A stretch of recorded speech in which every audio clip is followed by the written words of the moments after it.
An Arkansas man who served time for murder is working to clear his name. Damian Echols, one of the West Memphis Three, was a teenager when the crime occurred.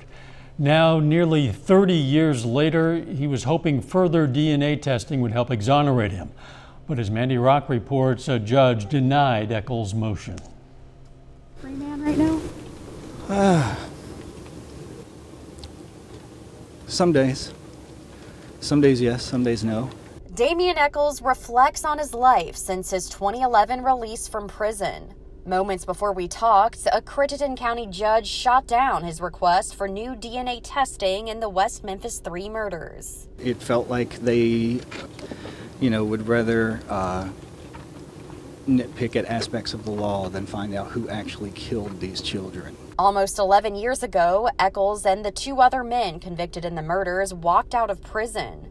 They were not exonerated. Instead, they entered Alford pleas, which means they maintained their innocence, but acknowledged there was enough evidence to convict them. Thursday, Echols and his attorney walked into court once again. They hoped to get permission to use new technology to test for DNA on ligatures found on the victims. But we didn't ask for a petition for habeas corpus.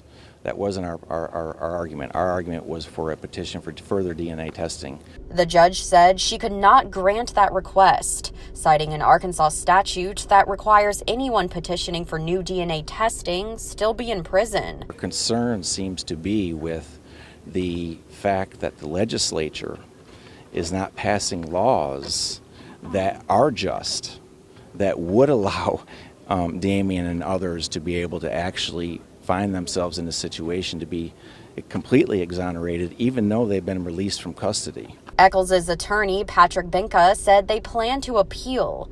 Until then, Echols says the fight to clear his name will continue. There are so many people behind this case now that want to know the truth that the momentum of that alone is going to keep carrying it forward, whether I am part of it or not. The judge said if state legislators pass a law to change the requirement that those requesting new DNA testing be in custody, the decision could be potentially overturned.